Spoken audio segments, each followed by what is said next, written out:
Hi, ladies and gentlemen. I am John Spookman and this is the Creepy Frame Show.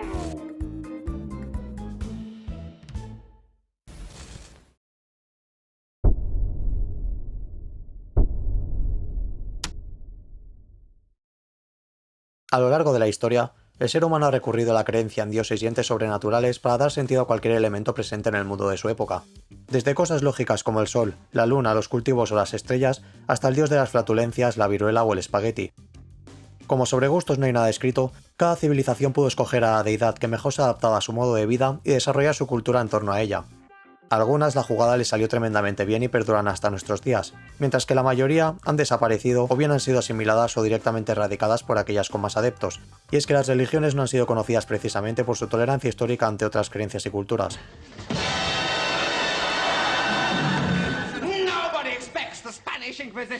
Sin embargo, aún en la actualidad es posible encontrar resquicios de lo que antes fueron grandes religiones, en forma de cultos antiguos desperdigados a lo largo del planeta, con un sistema de creencias y valores muy diferente al del mundo occidental, que han logrado perdurar en el tiempo gracias a un sistema cultural transmitido rigurosamente de generación en generación y al aislamiento de su comunidad de las interferencias del mundo exterior.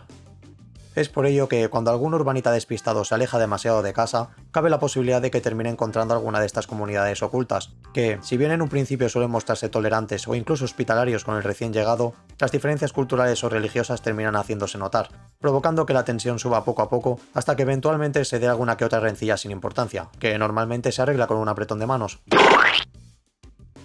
Este choque cultural entre personas se ha representado en el cine en múltiples ocasiones, y no es de extrañar que estas historias hayan encajado también en el género del terror. El miedo se produce básicamente por la sensación de indefensión ante aquello que no llegamos a comprender, y pocas cosas tienen que dar más miedo que encontrarse solo y desprotegido frente a un grupo de personas hostiles, con ideas tan diferentes a las tuyas y con un constructo social que no tiene por qué respetar las normas de propiedad, intimidad o respeto que tanto se dan por hecho donde vives. Con la aparición de la contracultura hippie y el auge de la lucha por las libertades sociales en los años 60, en la población comenzaron a cobrar fuerza nuevas creencias espirituales y corrientes alternativas al cristianismo predominante, como el paganismo basado en el amor libre y el colectivismo, la Wicca o incluso la brujería. Este cambio de mentalidad se adaptaría al cine, con historias que mantendrían el estilo deprimente y la atmósfera de aislamiento del cine gótico de las películas de la Hammer, pero cambiando los castillos y las mansiones por entornos rurales de la campiña inglesa y centrándose en un terror no tan enfocado en los monstruos sobrenaturales, sino en la relación de los seres humanos con el mundo sobrenatural a través de viejas tradiciones y costumbres, y cómo a raíz de estas, las personas podían acabar cometiendo actos monstruosos. En este vídeo vamos a hablar sobre lo que hoy conocemos como folk horror, haciendo un pequeño recorrido a través de pintorescas culturas, gente agreste y hospitalaria y entrañables tradiciones.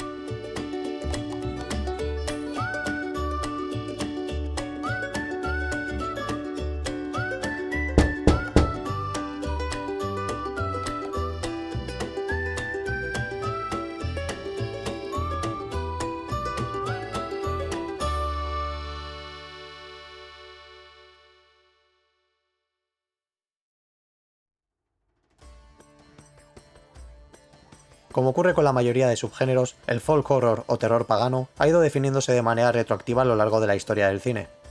Desde las primeras obras que trataban el miedo a la brujería y a los cultos paganos, hasta las producciones actuales que todos conocemos y que comparten tono, narrativa o cualquier elemento que nos permite englobarlas dentro de un mismo estilo.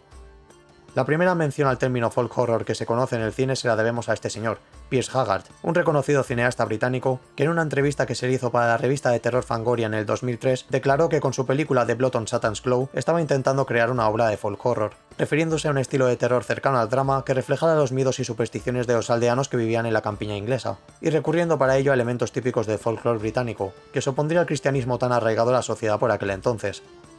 Aún así, el reconocimiento oficial del término para referirse al terror pagano vendría años más tarde de la mano de este otro señor británico. Mark Gatiss, actor, guionista y escritor, fue el responsable de consolidar el concepto en el documental A History of Horror, emitido en 2010 para la BBC. En él, Gatiss describe como películas folk horror aquellas que comparten su fijación por los paisajes británicos, su folclore y las supersticiones de sus lugareños, y habla en concreto de 3 obras británicas que salieron entre finales de los 60 y principios de los 70 que forman lo que se conoce como The Unholy Trinity, o la Trinidad Impía. Estas 3 películas reúnen los elementos mencionados por Gatiss y conforman lo que actualmente se consideran las bases del folk horror tradicional. La primera es Witchfinder General, dirigida por Michael Reeves en 1968. La historia se sitúa en la Inglaterra de 1645, en plena guerra civil entre realistas y parlamentarios, con un inquisidor pagado por el gobierno que va de pueblo en pueblo buscando posibles brujas para detenerlas, interrogarlas o ejecutarlas. A medida que la película avanza, el inquisidor se extralimita cada vez más en sus funciones, llegando a aprovecharse de las mujeres acusadas de las aldeas, hasta que un soldado prometido con una de ellas decide plantarle cara. El inquisidor, interpretado por el mítico actor Vincent Price, está inspirado en Matthew Hawkins, un personaje real conocido por practicar la caza de brujas por el este de Inglaterra entre 1644 y 1646, y ser responsable de la ejecución de aproximadamente unas 200 mujeres, la cifra no está del todo clara.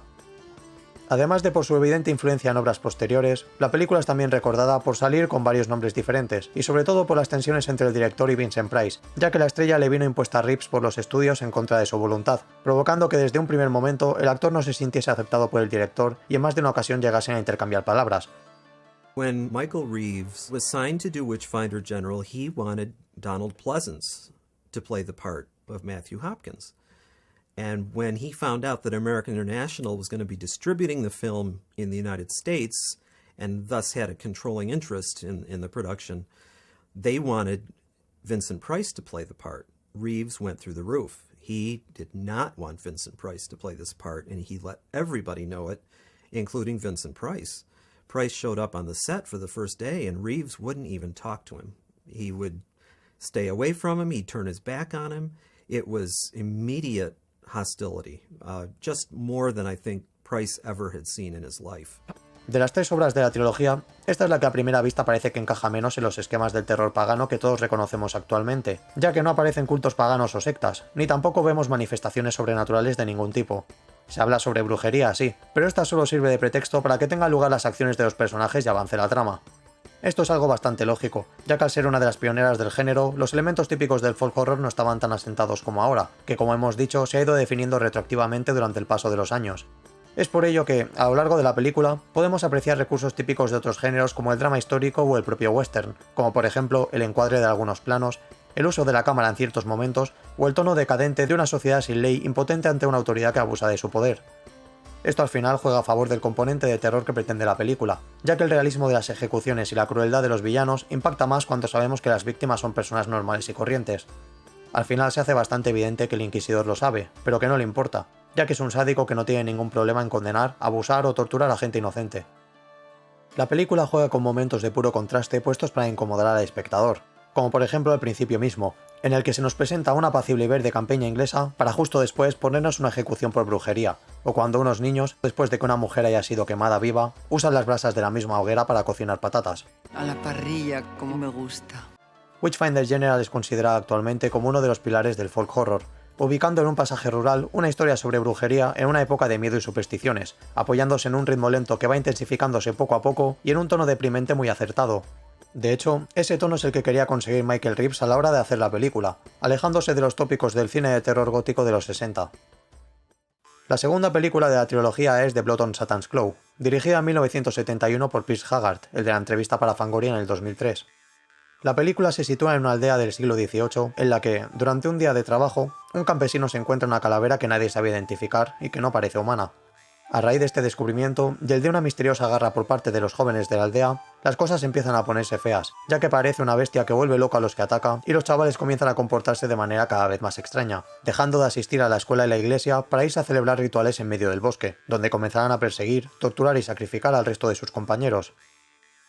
Mientras todo esto ocurre, el juez del pueblo, que en un principio se mostraba escéptico, se pone a investigar hasta que descubre a lo que se enfrenta realmente, y termina montando una patrulla ciudadana para enfrentarse al culto y a la criatura que están invocando, que resulta ser Behemoth, una criatura primigenia de la iconografía bíblica relacionada con el caos y el poder del mundo natural.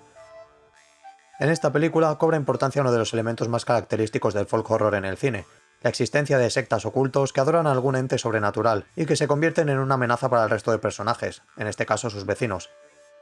Haggard quería desarrollar una historia acorde a la revolución cultural que se había reflejado en los 60, inspirándose en aspectos de la contracultura hippie como la libertad sexual, el desacato a la autoridad o el interés por el esoterismo a la hora de recrear a la secta de jóvenes.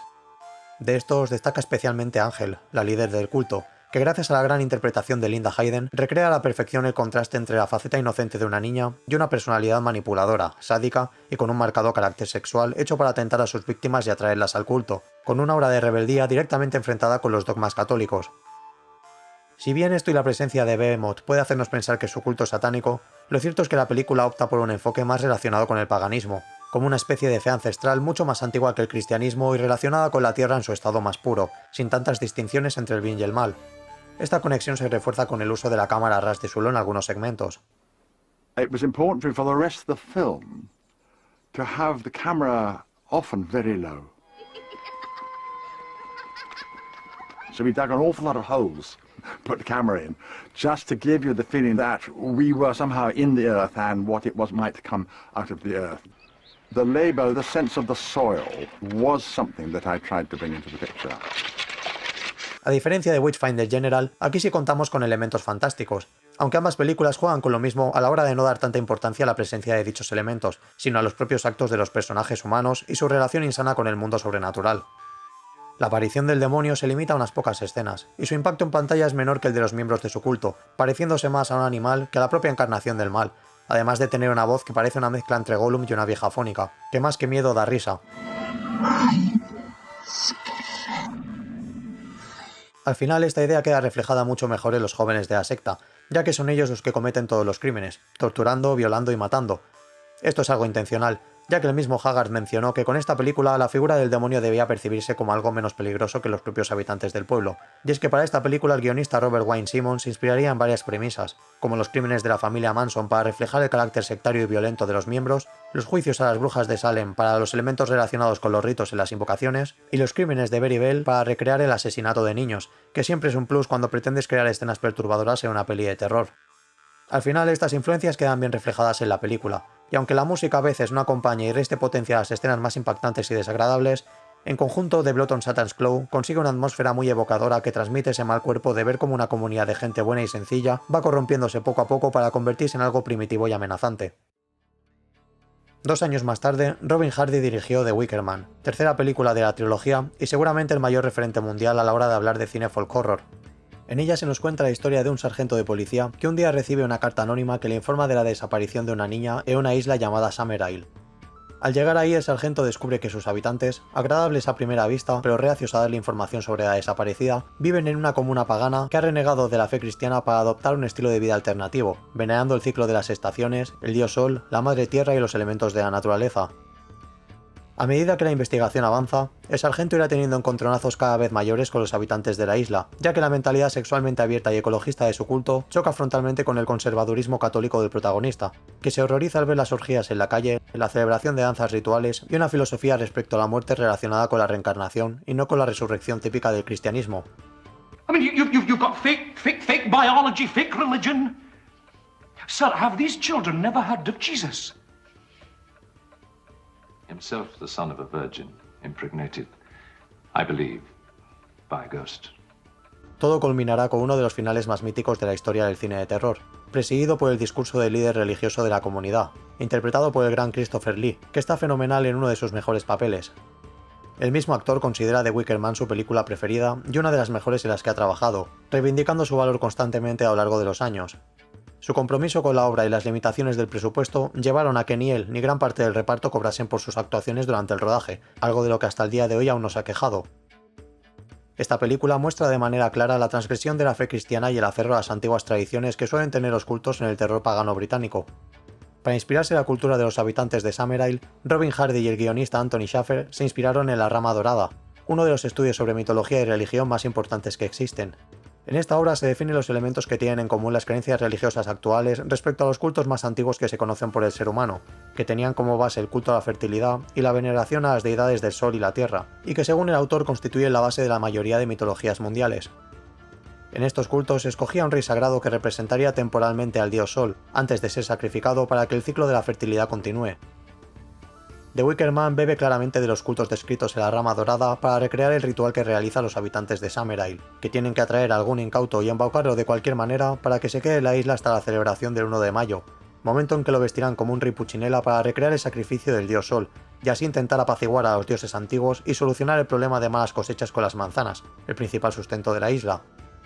La película está inspirada en la premisa de la novela Ritual escrita por David Pinner, cambiando tanto el desenlace como el tono general de la historia hacia una versión más turbia y rebajando el humor. Cambio que sienta especialmente bien para hacer una peli de terror ambiental en la que se necesita una sensación de incomodidad constante, tanto en el protagonista como en el espectador, que sabe que tarde o temprano el sargento terminará mal por cabrear demasiado a los lugareños y darles lecciones de moral basadas en una religión que no comparten. Al mismo tiempo, como película de terror pagano de los 70, The Wicker Man deja a la interpretación una cierta ambigüedad en los roles de los personajes, dando pie al final a una sensación de que los papeles de buenos y malos no son tan maniqueístas como en las historias de terror clásicas y funcionan mejor para reflejar a las personas en la realidad. Y es que si dejamos de lado el obvio aspecto condenable de los sacrificios humanos y las ejecuciones, vemos a personajes que viven en una sociedad en armonía con la naturaleza y con un estilo de vida menos reprimido que el de sus vecinos cristianos, cosa que les permite llevar una vida más plena y relajada. Al final, la mayoría de habitantes de Summerisle no son villanos de por sí, sino gente sencilla que deciden confiar en las promesas de su líder, un hombre fanático y manipulador que con tal de no perder su autoridad prefiere achacar las malas cosechas a un plan divino antes que al clima poco favorable de la isla para cultivar manzanas. Es curioso cómo al final el protagonista, al ver cómo se acerca su final y su discurso sobre el martirio y la resurrección no sirven de nada, intenta convencer a los habitantes de la isla con argumentos científicos y racionales. Obviamente no lo consigue, en un claro mensaje pesimista sobre el fracaso de la razón frente a la fe. He brought you up to be a pagan. A heathen, conceivably, but not, I hope, an unenlightened one. Por todo esto, The Wicker Man se considera una obra imprescindible en el folk horror y una de las más importantes en el propio género del terror, sentando una base muy sólida sobre la que a partir de entonces se crearían muchas de las películas que conocemos actualmente, y generando una repercusión considerable en la cultura popular, con docenas de referencias en otros medios. Del remake americano mejor no hablar, aunque siempre es un placer ver cómo grita Nicolas Cage.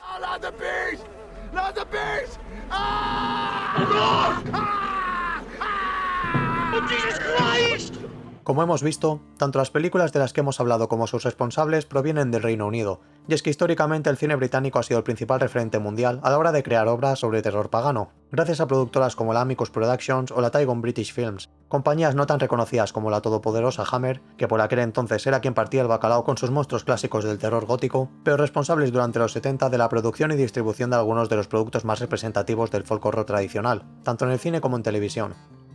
La campiña inglesa, o irlandesa o escocesa según se viera, se usaría como referente a la hora de contar historias de terror sobre el folclore de los pueblos y sobre sectas y territorios aislados de la sociedad, consiguiendo que hasta el día de hoy contemos con películas que aún beben directamente del estilo británico, como ocurre con el cine de Ben Wheatley o el de David Keating. Aun con todo esto, antes del estreno de Witchfinder General, en otros países ya se producían películas relacionadas con sus leyendas nativas. En Japón, por ejemplo, tenemos Kaidan, de Masaki Kobayashi, o Kuroneko Yonibaba, de Kaneto Shindo. En ellas podemos ver cómo en lugar de aparecer cultos paganos o sectas, se opta por mostrar el trágico encuentro de los personajes con seres mitológicos propios del folclore oriental, como el Bakeneko, que representa al mal agüero en forma de un gato que entra en contacto con un cadáver, o la propia Onibaba, una yokai con la apariencia de una mujer anciana y decrépita que se alimenta de los viajeros perdidos que entran en su morada.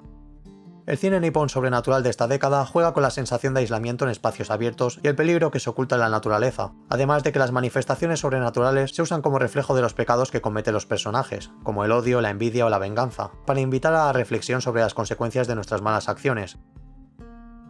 En los países nórdicos también tenemos algunos ejemplos de autores interesados en trasladar su mitología a la gran pantalla, y es que en estas tierras, tanto el paganismo como el protestantismo han estado arraigados durante muchos años, dando lugar a un gran número de historias y leyendas, como la que adapta Eric Blomberg en El Reno Blanco, una película inspirada en una leyenda lapona sobre una mujer que realiza un hechizo de amor que sale mal y termina convirtiéndose en una especie de vampiro, que se transforma en reno para atraer a los cazadores y devorarlos. Otros directores optan por un enfoque menos fantástico y más pesimista, como hace Bergman en El manantial de la doncella, película basada en una leyenda sueca del siglo XIV que cuenta cómo una doncella de familia cristiana se pierde durante un peregrinaje cuando su criada, que adora a los dioses paganos, la abandona por celos. La joven termina violada y asesinada por unos pastores, dando lugar a una venganza por parte de su padre y a la aparición de un manantial en el lugar donde murió. En esta película podemos apreciar no solo recursos típicos del folk horror como los elementos fantásticos o la ambientación rural, sino también un reflejo bastante deprimente de las religiones y su papel en una sociedad supersticiosa. Estados Unidos, aun siendo un país bastante más joven que los anteriores y teniendo un bagaje mitológico menos desarrollado, también se subiría al carro. Entre los 60 y los 80, el Southern Gothic se valía de las antiguas tradiciones del pueblo norteamericano para situar sus historias en pueblos alejados de las grandes ciudades, enfocándose en el fuerte tradicionalismo de los pueblos y su relación histórica con la religión, el conservadurismo, la esclavitud y el consiguiente racismo, con un cierto componente de crítica social. Más adelante, en el mismo país comenzaron a estrenarse películas Hicksploitation que reflejaban el choque entre el mundo civilizado y las zonas rurales de una manera más realista y cruda que en el cine británico, con menos crítica que en el Southern Gothic y una violencia más explícita y realista, cambiando los prados verdes ingleses por las zonas áridas y semiabandonadas de Estados Unidos, pero en esencia tratando temas muy similares. De hecho, si nos fijamos en elementos como la ambientación, escenas de terror a plena luz del día o una comunidad que vive alejada y ataca a los protagonistas, películas de terror rural como La Matanza de Texas, Las Colinas Tienen Ojos o La Presa podrían ser consideradas perfectamente como parte del cine folk horror. Entonces, ¿en qué se diferencian? Pues la realidad es que en pocas cosas, y ambos subgéneros pueden unirse dependiendo del contexto, al final son solo etiquetas, y como el medio está en constante cambio, hay muchas obras que mezclan elementos y son difíciles de clasificar en un solo estilo. El debate sobre este asunto continúa hoy día, pero como ocurre siempre, al final hay unas pautas que se repiten en todas las películas típicas y se suelen respetar, como las máscaras del asesino en los slashers, las explosiones en el cine de Michael Bay o las posesiones en las pelis de posesiones. Adam Scovell, un reconocido director y escritor británico, como no, habla de estas pautas en su genial libro Folk Horror, Hours Dreadful and Things Strange. En él menciona lo que se conoce como The Folk Horror Chain, una cadena conceptual compuesta por aquellos elementos que hay en casi todas las películas del género y que pueden servir como referencia para identificarlas como tal. El primer eslabón sería el uso del entorno rural aislado de la sociedad como trasfondo en el que ubicar la historia. Este recurso se puede apreciar en prácticamente todas las películas del género, y es que el paisaje adquiere en el folk horror prácticamente la misma importancia que en estilos como el western o las road movies, ya que sirve para reforzar la sensación de aislamiento de los protagonistas y dar una excusa creíble para explicar cómo costumbres tan diferentes a las del mundo civilizado hayan podido mantenerse vivas a lo largo del tiempo. Además, el paisaje natural ayuda a crear un contraste muy característico en estas películas, que es el que se da entre la armonía con la que viven los habitantes locales y las prácticas brutales y sangrientas que conforman sus tradiciones y que tanto impactan a los forasteros de ciudad, que no comprenden cómo algo que en su sociedad está claramente penado por la ley, en ese lugar se lleve a cabo con tanta naturalidad sin que intervenga ninguna autoridad. Los bosques y campos, que son lugares típicamente apacibles, pasan a tener un componente oscuro y retorcido, en el que se llevan a cabo prácticas malignas, o en el que directamente vive algo maligno. Este uso del paisaje llevaría al siguiente eslabón de la cadena, la existencia de una comunidad aislada de la sociedad que vive con un sistema de creencias muy arraigado y una moral sesgada. Podríamos decir que este elemento es casi obligatorio, ya que la existencia de estas comunidades es lo que hace verosímil el sustento de tradiciones tan antiguas. Puede tratarse de una familia que vive alejada de la sociedad, una aldea o un pueblo entero. Un recurso habitual es hacer que los protagonistas se topen con alguna de estas comunidades por error, o por alguna situación excepcional que los ha llevado al lugar, como la búsqueda de un ser querido o la investigación de un crimen. En un principio no parece haber nada intrínsecamente malo en los habitantes de la comunidad, que aunque vivan de manera anacrónica y tengan costumbres extrañas, suelen ser gente pacífica y hospitalaria con los recién llegados. Es aquí donde entra en juego el ritmo lento con el que juega el folk horror, que contribuye a mostrar de manera creíble el enrarecimiento progresivo del ambiente y el cambio de actitud de los lugareños a medida que las diferencias culturales se hacen cada vez más evidentes. La reacción por inercia de los urbanitas ante lo que no comprenden es de rechazo, cosa que provoca cierta actitud de condescendencia o superioridad moral en ellos, contribuyendo a aumentar la tensión entre las partes. Can I take a photograph? What? Photograph. No, absolutely not. Okay, sorry. Esta tensión nos llevaría al último eslabón de la cadena, que sería la manifestación violenta de aquello que conforma el sistema de creencias de la comunidad. Ya sea con la celebración de un ritual o simplemente con una sucesión de actos violentos, al final los protagonistas sufren las consecuencias de no entender aquello a lo que se enfrentan y no aceptar las creencias de los locales, siendo castigados por su escepticismo y su arrogancia. A veces incluso no han hecho nada para molestarles, sino que su sacrificio forma parte de un plan divino al que los protagonistas están predestinados sin saberlo, algo así como el camino del héroe pero amputada. Irónicamente, esta especie de final inevitable para los protagonistas es muy parecido al determinismo cristiano, al igual que la figura de la tentación representada por una mujer sexualmente activa que tienta a los hombres para que caigan en la trampa. Y es que al final, aunque en el folk horror suele haber una cierta transgresión de la moral cristiana más puritana, ambas coinciden en representar la corrupción de un dogma cuando una figura autoritaria se adueña de una comunidad para sus propios intereses. Teniendo en cuenta los elementos de la cadena de Scovell y las películas típicas que se usan a la hora de hablar de cada género, nos es más fácil entender las diferencias entre lo que sería folk horror más tradicional y lo que entraría más en terror rural.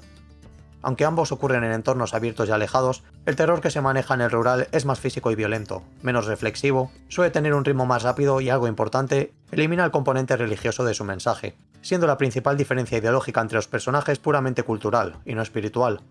De hecho, en el terror rural es bastante habitual encontrar un tradicionalismo religioso muy arraigado en los lugareños, siendo aspectos como la forma de hablar, los avances sociales y la brecha tecnológica lo que realmente provoca que los visitantes sean tratados con hostilidad, y que se les considere una especie de invasores que vienen a irrumpir en su estilo de vida creyéndose mejores que ellos. Al final, tanto en el folk como en el rural, se castiga al intruso como representación de la derrota de una ideología ante otra, o lo que es lo mismo, la preservación de un modo de vida frente a otro, lo antiguo contra lo nuevo. Goddamn hipster freaks are the problem with this whole world. Bet not a goddamn one you ever worked a real fucking job in your life. Hablando de lo nuevo, gracias a la expansión de internet y la evolución tecnológica del cine, en la actualidad el folk horror está viviendo una especie de segunda juventud. En los últimos años van llegando estrenos de la mano de nuevos directores con influencias claramente definidas y aportaciones más que interesantes, tanto en el cine como en la música, la televisión o incluso el anime.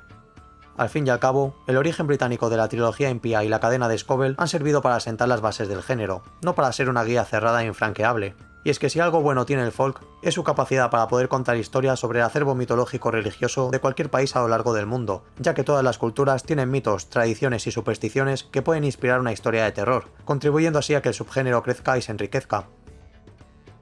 El cine norteamericano ha dado luz a algunas de las películas más representativas de esta nueva ola de folk horror, siendo La Bruja de Robert Eggers o Hereditary y Midsommar de Ari Aster aquellas que han ayudado a introducir en el género a una gran parte del público mayoritario.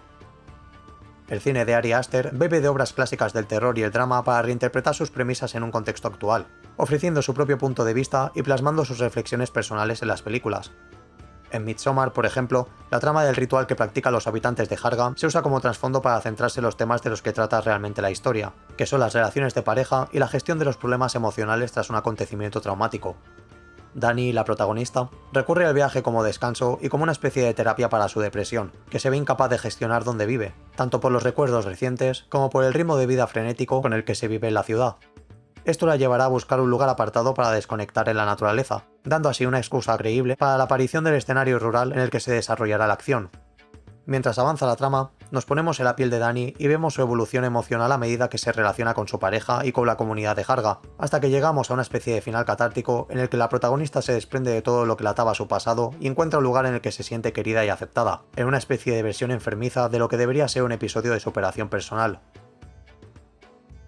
Este enfoque no solo mantiene el tono amargo propio de los finales en el folk horror, sino que supone un trabajo de introspección muy encomiable por parte del director, que escribió el guión de la película poco después de pasar el mismo por una ruptura. De esta manera, con Midsommar encontramos una identidad autoral propia de la estética y el guión, y a la vez un cierto homenaje a algunos de los pilares del folk horror, como The Wicker Man, película con la que comparte más elementos. En el otro lado tenemos La Bruja, donde Eggers prefiere apartarse de los mensajes contemporáneos para enfocarse en una especie de fábula retorcida, ubicando la historia en la Nueva Inglaterra del siglo XVII, una época turbia en los Estados Unidos marcada por el miedo y la superstición. Con referencias directas a Dios, a la bruja o al propio demonio, a primera vista puede parecer que esta película pertenece al cine de brujería, pero como ya hemos dicho antes, las diferencias entre algunos subgéneros son mínimas, y lo cierto es que la ambientación rural, el ritmo lento y progresivo de la película y la transgresión de la moral cristiana son recursos típicos del terror pagano, y aunque no aparezcan cultos o sectas, sigue habiendo una comunidad que vive aislada, como es el caso de la protagonista Thomasin y su familia, que son expulsados de su comunidad y viven en medio del bosque bajo un régimen moral puritano y muy estricto. Con esta película tenemos un buen ejemplo de lo que podríamos llamar terror ambiental, en la que el uso de los elementos formales cobra tanta importancia o más que el propio guión a la hora de provocar sensaciones en el espectador. Aquí es donde entra en juego el excelente trabajo de fotografía y diseño de producción de la película, que ayuda a recrear a la perfección esa atmósfera cada vez más oscura y opresiva según la situación va empeorando poco a poco para la familia y sobre todo para Thomasin, quien comenzará a sufrir el repudio y el acoso de su padre, madre y hermanos a medida que la paranoia se va adueñando de ellos y comiencen a sospechar que ella es la bruja causante de todo. Volvemos a tener un clímax violento y la manifestación física de aquello que conforma las creencias de la familia, aunque en este caso no se trate de Dios, sino de su contraparte, representada por la icónica figura de la cabra. En esta película no es tan importante el tipo de religión del que se habla, sino los elementos que se usan para reflejar el lado más oscuro de las creencias, que llevadas al fanatismo pueden terminar con una familia desde dentro, condenándose antes por sus propios pecados que por los actos del diablo. Con esta película, Eggers narra de manera cojonuda una historia sobre el miedo y las formas que éste puede adoptar para destruir a las personas, sin importar sus lazos de sangre o lo fuerte que sea su fe. Al final, todos somos capaces de caer en el pecado. La industria británica, cuna del cine folk horror más tradicional, también se ha sumado a este revival del género, como la propia Hammer, que durante las últimas décadas se ha enrolado en la producción de algunas series y películas de terror, aunque ninguna con el mismo impacto que sus trabajos durante los 70. De esta nueva ola británica destacan especialmente autores como Gareth Evans, Ben Wheatley o David Bruckner. Evans ya coqueteaba con el terror pagano en la antología VHS 2, dirigiendo el que para mí es el mejor corto de la película, Safe Heaven, que trata de unos estudiantes que se van a una secta a rodar un documental y la cosa se sale de madre, pero su trabajo más reconocido en el género es Apostle, o El Apóstol, que cuenta cómo un hombre se infiltra en una isla para buscar a su hermana, que ha sido secuestrada por una secta que vive en una comunidad aislada del mundo en la que se celebran rituales y en la que gobierna un profeta que ejerce de líder espiritual.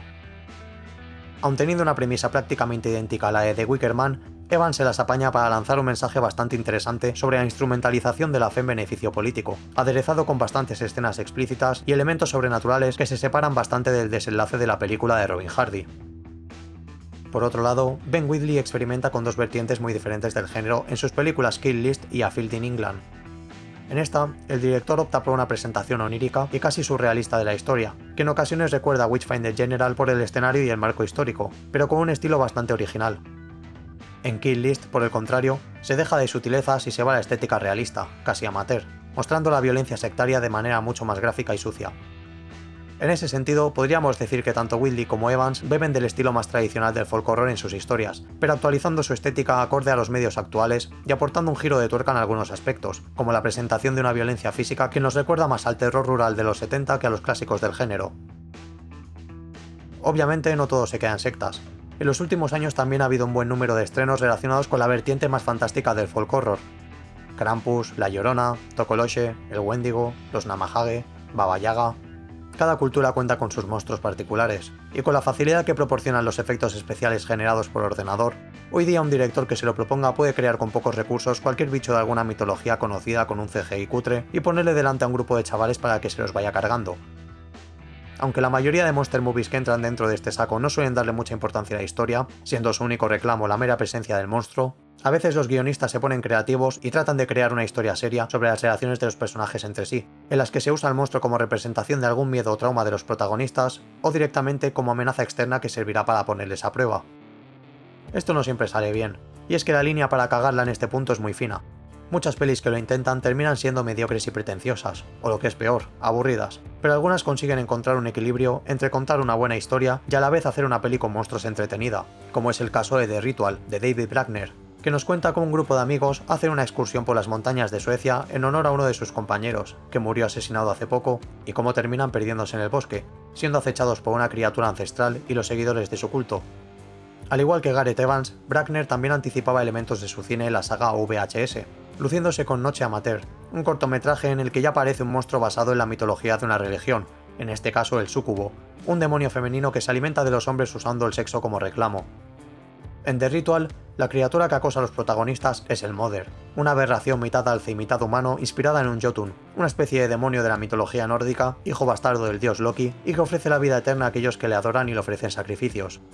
Debido al presupuesto de la película, que es bastante superior al de la media de las monster movies, el bicho consigue tener un aspecto cojonudo, siendo amenazante y desagradable en algunos momentos, pero imponente e incluso majestuoso en otros, logrando esa aura de deidad maligna que se nos quiere transmitir.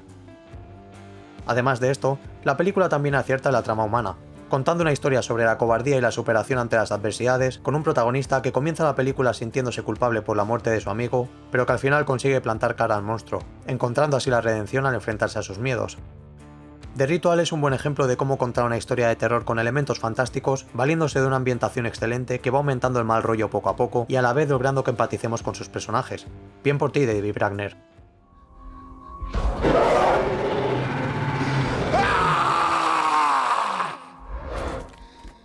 No quiero cerrar el vídeo sin hablar de una pequeña joya del cine de terror surcoreano, que no podía faltar en la lista. Y es que en la actualidad, el país cuenta con una industria cinematográfica muy potente gracias a autores como Park Chan-wook, Bong Joon-ho o Kim Ki-duk, que nos han dado algunos de los mejores dramas de las últimas décadas. En el año 2016, de la mano del director Na Hong-jin, se estrenó Kok Sung, también conocida como The Wailing o El Extraño, una de las mejores películas folk horror actuales, que cuenta cómo en un pequeño pueblo montañoso de Corea comienza una ola de asesinatos que parecen señalar como responsable a un viejo ermitaño japonés que vive alejado del resto. El protagonista, un policía que investiga el caso, se va encontrando cosas cada vez más turbias hasta que se da cuenta de que la situación va más allá de sus capacidades, teniendo que solicitar los servicios de un chamán para que le ayude a enfrentarse a poseídos, espíritus vengativos o el propio demonio. Podríamos decir que esta película se divide en dos partes, siendo la primera más parecida a un thriller a medida que seguimos al protagonista en su investigación, y una segunda parte más propia del folk horror, con rituales y elementos sobrenaturales, añadiendo simbolismos de varias religiones diferentes y un cierto componente de crítica histórica, como vemos en el odio y la desconfianza que los lugareños sienten por el japonés, reflejando el resentimiento del pueblo coreano por la ocupación japonesa sobre el país durante casi 35 años. Si tuviese que destacar algo de la película, además de lo crudas que pueden ser algunas escenas para los estándares del género, sería la genial atmósfera que consigue transmitir, con una sensación constante de que algo no va bien ni en el pueblo ni en los bosques, y una tensión que no deja de subir y te hace desconfiar de todos los personajes. Además, la película cuenta con ciertos toques de comedia negra que sirven para rebajar la tensión pero que no te sacan de la historia, y que además ayudan a acentuar los rasgos de los personajes, como por ejemplo el chamán, que ya solo por sus apariciones merece la pena ver la película.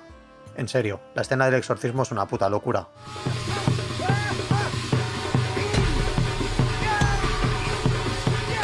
Siempre es algo delicado meter escenas cómicas en una historia seria de terror, pero ese humor es algo inevitable dado el histrionismo de algunas actuaciones, algo por otro lado típico del cine surcoreano. Pero la verdad es que ese toque de humor se agradece en las 2 horas y media que dura la película, a la que si tuviese que buscar algo negativo sería precisamente eso, que a veces da la sensación de alargarse artificialmente con relleno que no aporta nada a la trama. Aún así, no puedo recomendarosla más, y no solo por la historia, la ambientación o la fotografía, que es una pasada, sino por lo genial que es dar a conocer el folclore de otros países mostrando series y mitos diferentes a los que ya hemos visto 1000 veces en el cine norteamericano, siendo así una película perfecta para encontrar algo que se atreva a ir más allá de los esquemas habituales del género. Bueno, y con esto vamos a ir terminando. Me he dejado un montón de obras interesantes, pero creo que es mejor que si os interesa saber más, busquéis por vuestra cuenta. Y es que el folk horror es un género tan vasto que podríamos estar un montón de horas hablando sobre películas, series o libros sobre el tema. Por suerte, el interés que vuelve a haber por parte del público en estos últimos años ha permitido que salgan un gran número de ensayos, artículos y documentales especializados, como el reciente Woodlands Dark and Days Bewitched, A History of Folk Horror, de la directora Kier-La Janice, un excelente documental en el que participan personajes como Piers Haggard o el propio Adam Scovell, y que en sus 3 horas hace un recorrido exhaustivo por la historia del género y sus obras más representativas, y que os recomiendo sin duda para los que estéis interesados. Por mi parte, espero que este vídeo os haya servido a los recién llegados como introducción para presentar las bases de este subgénero tan fascinante dentro del cine de terror, en el que podemos olvidar durante unas horas el mundo hiperconectado en el que vivimos para encontrarnos cara a cara con la faceta más pura y primitiva de la sociedad, en un lugar donde la fe deja de lado a la razón y las personas pierden el control de su destino para dejarlo en manos de una autoridad superior, pero donde al final siempre descubrimos, por las malas, que el ser humano siempre dará mucho más miedo que los dioses antiguos, los demonios o las brujas. A mí las brujas no me dan miedo. A mí lo que me dan miedo son los hijos de puta.